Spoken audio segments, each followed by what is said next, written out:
ஜனம் தமிழ் நேயர்களுக்கு உங்களுடைய வெல்னஸ் குருஜியுடைய அன்பான காலை வணக்கங்கள்.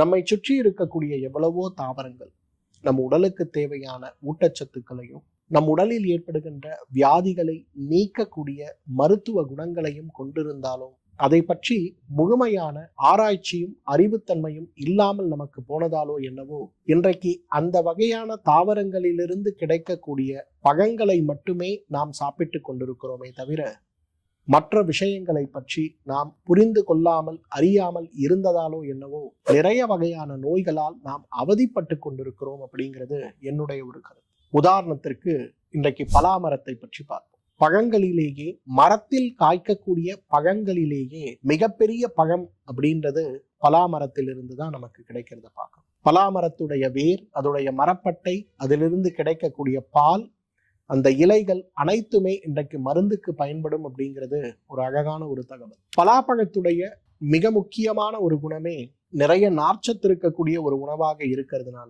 மலமிளக்கியாகவும் உடலுக்கு தேவையான எல்லா விதமான சத்துக்களையும் கொடுக்கக்கூடியதாகவும் இருக்கிறத பார்க்கும். ஒரு காலத்தில் பலாப்பழத்துடைய சுளையை சாப்பிடும் போது சர்க்கரை அதிகமாகும், அதனால பலாப்பழம் நாம் சாப்பிடக்கூடாதுன்னு சொன்ன மருத்துவ ஆராய்ச்சி இன்றைக்கு பலாப்பழத்தை சர்க்கரை நோயாளிகள் அளவாக சாப்பிடலாம். காரணம், அதில் சுவை இருந்தாலும் கூட அதைவிட மிகுதியாக கிடைக்கக்கூடிய நார்ச்சத்து இன்றைக்கு உடலை ஆரோக்கியப்படுத்துகிறது அப்படின்னு சொல்றதையும் நம்ம பார்க்கலாம். அந்த அளவுக்கு இன்றைக்கு பலாப்பழத்தை பொறுத்தவரையிலும் பலா சுளையை பொறுத்தவரையிலும் இன்றைக்கு இனிப்பு சுவை இருக்கக்கூடிய ஒரு பழமாக இருந்தாலும் கூட இன்றைக்கு அதிலிருந்து கிடைக்கக்கூடிய நார்ச்சத்து சர்க்கரை நோயை வேகமாக உடலில் சேர்க்காமல் தாமதப்படுத்தி சேர்ப்பதால் நமக்கு சர்க்கரை நோயுடைய பாதிப்பு குறைவதற்கும் அதிகமாகாமல் இருப்பதற்கும் அது மிகப்பெரிய அளவில் உதவி செய்கிறதுங்கிற ஒரு தகவல் நம்மை திகைப்படைய செய்கிறதப்பா. இரண்டாவது, இன்றைக்கு பலா மரத்திலிருந்து கிடைக்கக்கூடிய இலைகள் மிகச்சிறந்த வலி நிவாரணின்னு சொல்லலாம். இன்றைக்கும் நான்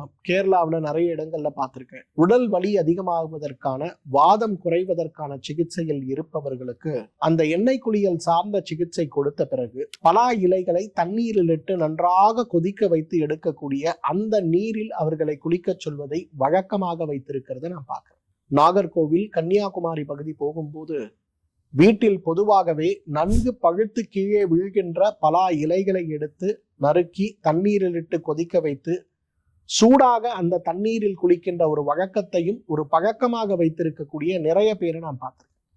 அந்த அளவுக்கு பலா இலையிலிருந்து எடுக்கக்கூடிய கஷாயம் அப்படிங்கிறது மிகப்பெரிய அளவுல உடலில் இருக்கக்கூடிய வாதத்தை குறைத்து வலிகளை குறைத்து உடலை பலப்படுத்தக்கூடிய ஒரு மருந்துன்னு சொல்லுவோம். குழந்தை சுகப்பிரசவம் ஆன பிறகு நிறைய பெண்களுக்கு ஒரு பெரிய சவால் என்னன்னா, பிறப்புறுப்பு மிகப்பெரிய அளவில் சுருங்காமல் போவதனால கணவன் மனைவியிடையே இருக்கக்கூடிய ஈர்ப்பு மிகப்பெரிய அளவில் குறைந்து போய்விடுகிறது அப்படிங்கிற ஒரு கவலை இன்னைக்கு நிறைய தம்பதியினரிடம் இருக்கிறத பார்க்கிறேன். நிறைய விவாகரத்து கூட இதனாலேயே நடைபெறுவதையும் நாம் பார்க்க முடிகிறது.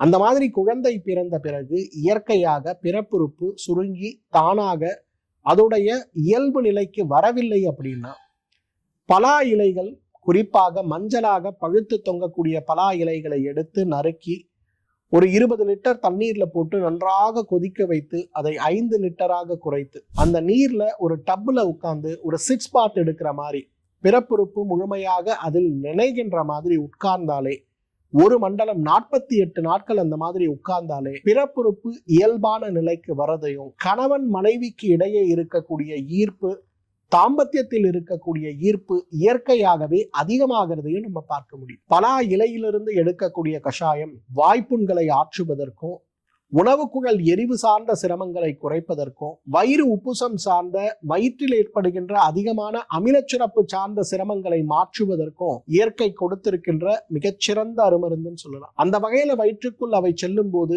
மிகப்பெரிய அளவுல உடலில் இருக்கக்கூடிய கழிவுகளை மாற்றி உடலை ஆரோக்கியப்படுத்துவதையும் நாம் பார்க்க முடியும். யாரெல்லாம் தீராத வாய்ப்புண், வயிறு புண், வயிறு எரிச்சல், வயிறு உப்புசத்தில் அவதிப்படுகிறீர்களோ ஒரு 300 மில்லி தண்ணீர் எடுத்து அதுல பலா இலைகளை போட்டு நன்றாக கொதிக்க வைத்து 100 மில்லியாக குறைத்து வடிகட்டி அதை கொண்டு வாய் கொப்பளிப்பது, அந்த நீரை உட்புறம் குடிப்பது அப்படிங்கிற விஷயத்தை நாம் செய்து வந்தாலே நமக்கு இருக்கக்கூடிய வாய்ப்புண்ணும், வயிறு புண்ணும், வயிறு வீக்கம், வயிறு உப்புசம் சார்ந்த சிரமங்களும் மாற்றம் அடைந்து விடுவதை நிச்சயமாக நம்ம பார்க்க முடியும். பலா இலையை பொறுத்தவரையிலும் மற்றும் ஒரு அழகான குணம் என்னன்னா, சூதக வாயுன்னு சொல்லக்கூடிய மாதவிலக்கு காலங்கள்ல அடிவயிறில் இருக்கக்கூடிய உறுப்புகள் கடுமையாக பாதிப்படைவது. இலைகளை எடுத்து நன்றாக லேசாக சூடு செய்து வயிற்றுடைய மேற்புறத்தில் தடவி அந்த இடத்துல இலைகளை கட்டி வைக்கக்கூடிய ஒரு சிறு வீட்டு முயற்சின்னு சொல்லக்கூடிய அந்த ஒரு வழக்கத்தை வைத்துக் கொள்ளும் போது தங்கு தடையின்றி உதிரப்போக்கு ஏற்பட்டு அந்த இடத்தில் இருக்கக்கூடிய கழிவுகள் முழுமையாக வெளியேறி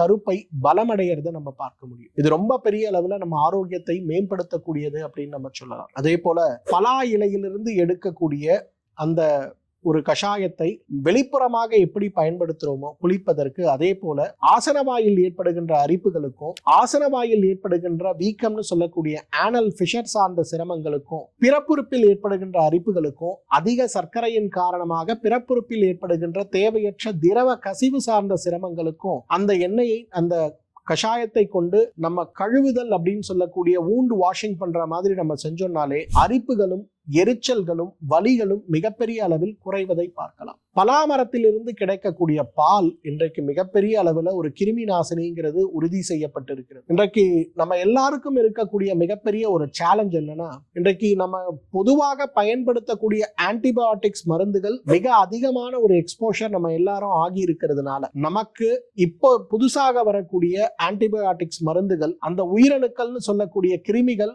அந்த மருந்துகளுக்கு சரியாக ரெஸ்பாண்ட் பண்ணாத ஒரு சூழல் இருக்கிறதுனால ட்ரக் ரெசிஸ்டன்ட் இன்ஃபெக்ஷன் சொல்லக்கூடிய ஒரு நோய் இன்றைக்கு நம்ம உலகை அச்சுறுத்தி கொண்டிருக்கிறத பார்க்கிறோம். குறிப்பாக கோவிட் பெருந்தொற்றுக்கு பிறகு அந்த கோவிட் காலங்களில் ஏற்பட்ட விதவிதமான மருந்துகளுடைய பிரயோகத்திற்கு பிறகும் மூட்டு மாற்று அறுவை சிகிச்சை செய்து கொண்டவர்கள்ல பெரும்பாலும் அந்த அறுவை சிகிச்சைக்கு அறுவை சிகிச்சைக்கு பிறகு கொடுக்கக்கூடிய மருந்துகளும் இன்றைக்கு ட்ரக் ரெசிஸ்டன்ட் இன்ஃபெக்ஷனை மிகப்பெரிய அளவில் கொண்டு வருவதை பார்க்கிறோம். இந்த ட்ரக் ரெசிஸ்டன்ட் இன்ஃபெக்ஷன் வரும்போது அந்த இன்ஃபெக்ஷன் ரேட்டை குறைக்கணும் அப்படின்னு வரும்போது புதிய வகையான கிருமி நாசினி சார்ந்த ஆராய்ச்சிகள் இன்றைக்கு உலகம் முழுவதும் நடந்து கொண்டிருக்கிறது.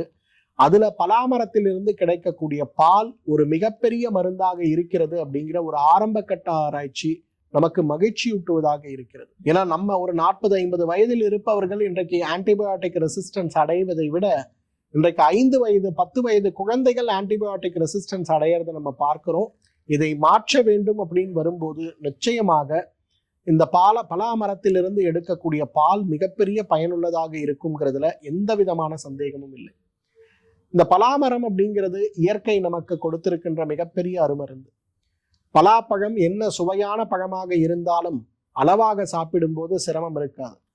ஒருவேளை அளவுக்கு அதிகமாக சாப்பிட்டு சிரமம் ஏற்பட்டால் கூட பலா கொட்டை ஒன்றை எடுத்து சுட்டோ அல்லது வேக வைத்தோ சாப்பிட்டோம்னா உடனே வயிறு உப்புசம், அதால் ஏற்படுகின்ற மாந்தம் சரியாகி விடுவதை பார்க்க முடியும்.